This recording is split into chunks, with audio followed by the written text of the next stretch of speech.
Okay, I'm going to talk about knits, knit fabric. As you know, there's many different types of knits, and knits can be really complicated.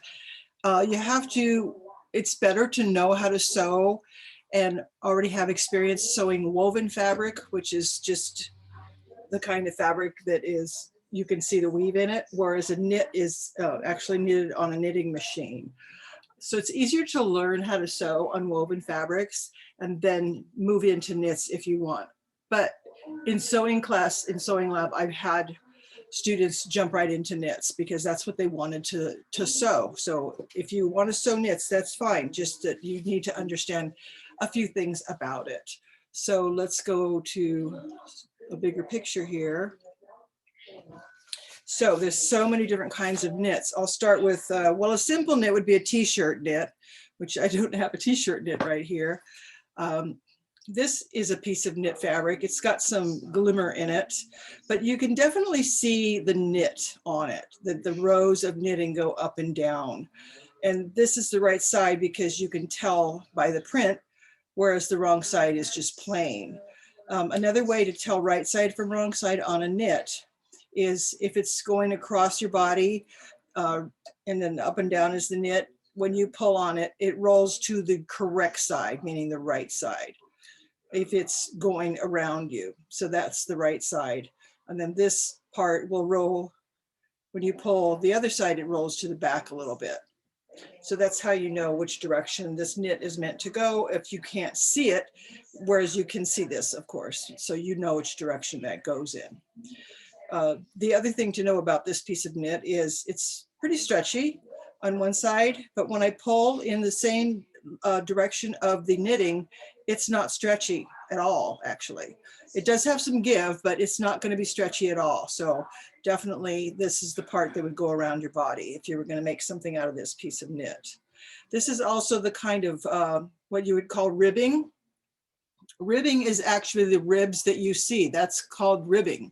So this particular piece of knit is fantastic for cuffs and maybe the bottom of your hoodie, because what you do is when you sew it on, you pull it and you sew it onto your sleeve and then it lets go. And this becomes elasticized so that you can wrap it around your get it over your hand, and then it still hugs your arm after you've gotten it on your hand. This is another kind of knit. It's much thinner.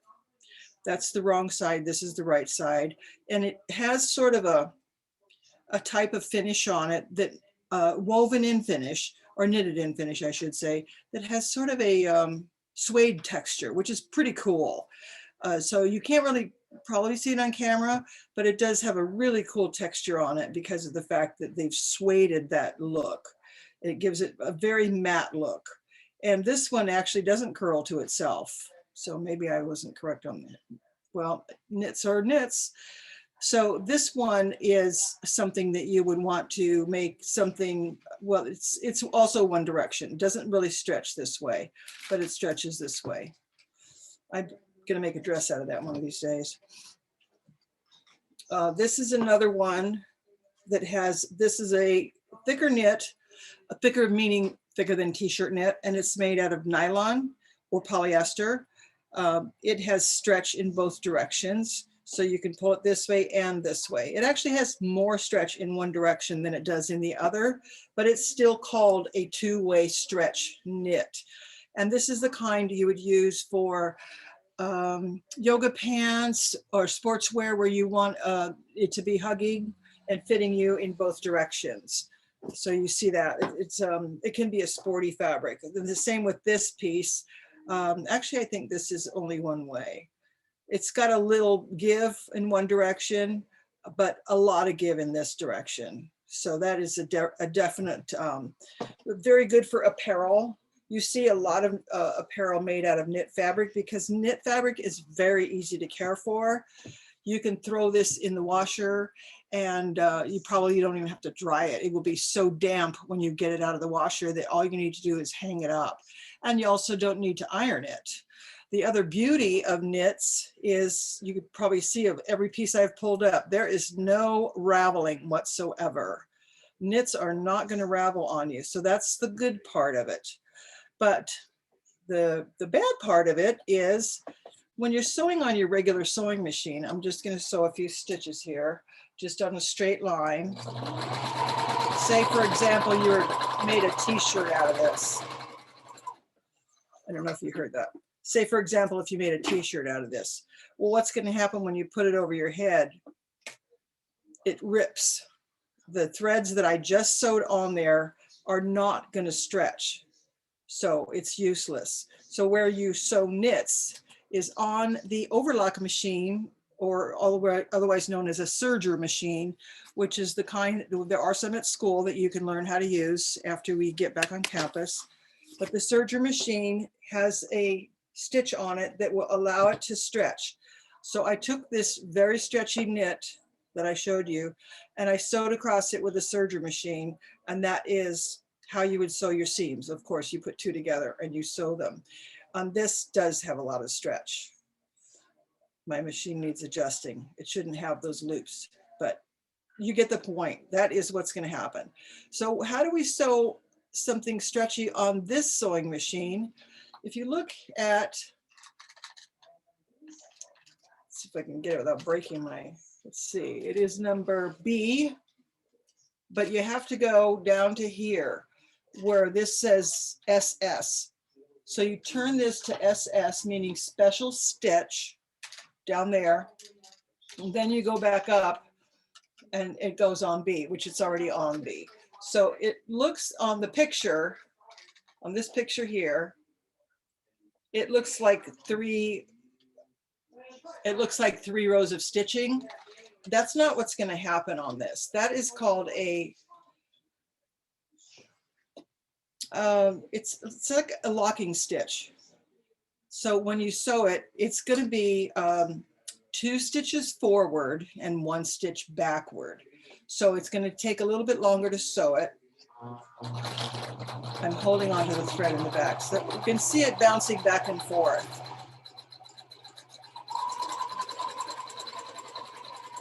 And this is how you get away with sewing a knit on your straight stitch. I've got it all the way to the floor, and it's still going slow because it's 2 forward, 1 back. And that's how you would make a seam. So when you pull on that, I'm pulling really hard on it and it's not breaking. So it's that stitch, number B, and the SS is how you get there. I will caution you though, when you're using this stitch, make sure that you are, if it's for a garment, and make sure you know it's going to fit you, because if you go through all the trouble of sewing that stitch, you've got 2 stitches forward and 1 stitch backwards. If you have to remove this, it's a nightmare. It takes a long time to remove it. You would be able to remove it with a seam ripper and be able to pull it out, but everything could get all distorted. So maybe do a quick running stitch to just check it first, and then do your final stitch after you try on if it's a garment. So that one was really important. A couple more little bits of information about knits. This one is also the kind that you would use. I used this for a mermaid. No, this was a dragon costume, which was so beautiful. This is a 2-way stretch. But what's nice about this, what makes it so glimmery and beautiful, is they pour this finish on after the fact. So this is the fabric. You could see it's white edged, or in this case, it's sprayed edged. That's because of the dye process. So here's the dye.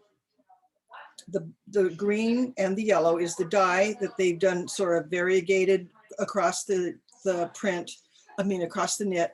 And then they apply this foil type finish over that when it's complete. That's why you don't see the foil all the way at the ends. So that's your sewing area. And that one is always, those are pretty fun, and they're easy to sew with. Of course, with your not straight stitch. So this is the same process. They've done the printing, and then they go in and go with the foil after the fact.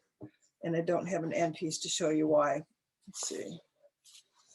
Yeah, it's just a poured on design, which is the glimmery stuff that's poured on. And then of course it can be poured on in a solid fashion. So this one is just complete silver So if you want to be the Tin Man for Halloween, you could do that. And it's just white on the back. And that is a two-way knit. So I wanted to show you all of this information and give you a little bit of detail about how to handle knits and how to choose knits. Some of them are super, super thin. And when you're at the store, I would hold them up. For one thing, hold it up and look through it with the light to make sure it's not going to be too sheer for you if you're going to be making a garment out of it, but also to see how thin it might be. If it might be too thin.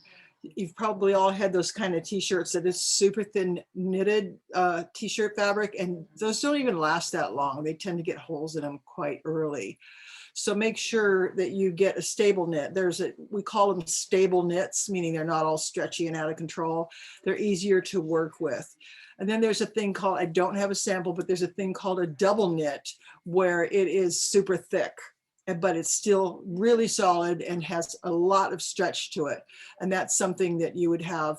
A double knit you see in like really nice jackets from like Lululemon and things like places like that, where you have a substantial thickness, but it's still a knit and it's still stretchy. And like I said, they're wonderful for apparel because their knits are very comfortable and easy care for.